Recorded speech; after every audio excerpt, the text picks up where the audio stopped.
Photoshop is pixel-based. So we are going to be creating and editing raster images. So we'll start off by reframing the image by cropping. At its most basic level, the crop tool lets us cut off pixels we don't want to see anymore. You could resize the crop by dragging from the edge or the corners. If you reposition your mouse just outside of the corner of the crop area, you can click and drag to rotate the image. By making changes on the options bar, we can limit our crop to different proportions or exact pixel measurements. With ratio, we can select or edit proportions we want to fit our image in. So for instance, if we want a square image, I can choose that from the preset list. When I resize it, it keeps it as a square. Also, you can set exact pixel measurements. So for instance, if we wanted a 4x5 at 300 pixels per inch, there's a preset for that. And then if we decide, oh, actually, we don't want a portrait, we want a landscape, we can click on the little arrows here and it will flip. And if you leave out the resolution, so right now it's going to resize it and probably going to scale the image to get it to match 300 pixels per inch at this size. If we don't want that, if we want the exact pixels that we had before, we can just leave that out. So we'll just put the 5x4 as the inches and then leave out the pixels per inch. And then clicking on the clear button clears the crop for us. And then we can resize it however we want. So it's no longer limited to a ratio or a width or a height. And we can be as creative as we want. Now, moving on to the right, we have a straighten button. So if I click that and just drag a line out on something that should be straight, for instance, the horizon, Photoshop will try to reframe and rotate the image so that it will have your image straight. To remove the straightening, just double click on the straighten button. To the right, there is an option for different overlays. So right now it's on the rule of thirds, but we can do a golden spiral, and then we can reframe our crop to try to get the subject in that area. Like that. And then we probably do want to straighten that, so let's get back that straightening. Now a normal crop will delete the cropped pixels, but you don't have to do that. If you uncheck this, Photoshop will crop the image and it will resize the canvas. However, it will make a layer for us that will have the remaining pixels just off to the edge. So if we need to switch to the move tool, we can move around that layer and different parts of it will show on the canvas. So let's take a look at what that looks like. So I'll commit to this crop. And right now it's delete cropped pixels. So there's nothing else on the sides. So all those pixels are gone. But let's take it back a step and let's do our crop again.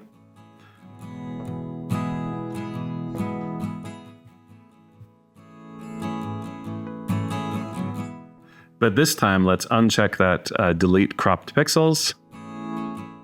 And now when we go to the move tool, the whole image is still there. It's just the canvas has been resized.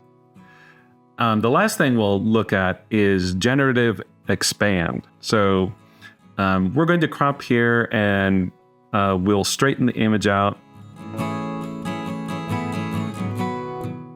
And then you'll notice it's actually cropping out these parts of the image because that would give us white areas. So what we can do if we want to have a bigger image, we can expand our crop and then make sure the fill is set to either generative or content aware fill. And with those selected, let's see what happens. So first it performs the crop, and straightens, and then it's generating a few options for us. And as you see, now those white areas that were removed by the crop when we rotated the image, and now are filled in with pixels that it has generated for us. And it's given us 3 variations here. So we can choose, I think actually the first one or the second, I think the second one maybe is the one we'll use. And then what we can do if we want this just to be on one background, I'm just going to press Shift, Command E, and then we will have just one layer with all of our pixels. The perspective crop lets you crop and straighten out an image that may have been distorted by how the photo was taken. Let's open perspectivecrop.jpg in Photoshop and try to reorient this image a little bit. We'll switch to the perspective crop tool, and then we'll just draw out a rough area that we would like to focus on.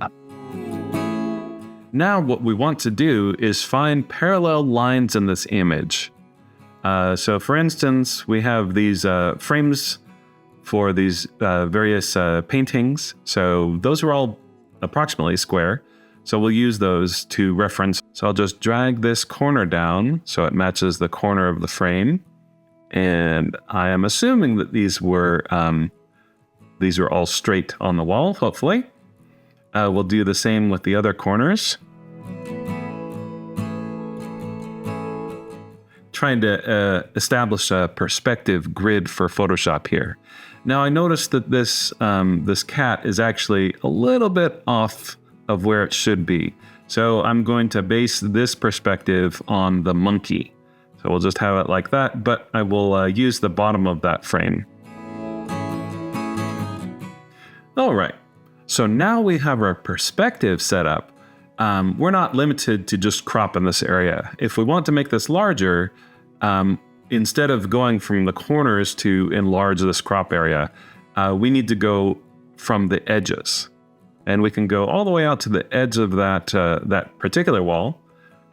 And then we'll drag from the top to there, and we'll do the same with the bottom, just dragging from the edges rather than from the corners.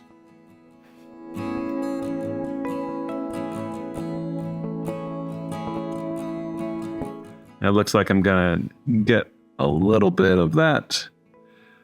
Okay. And let's see what that looks like. So, what did Photoshop do? Well, essentially, it distorted the image to make it appear that it was taken front on. And you notice some shenanigans are going on here. Actually, there's kind of a 3D effect that's not identically applied to all these images. That's okay.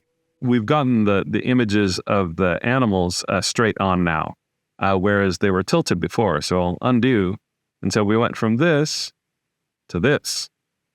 So essentially, we've changed the perspective of this image by cropping it.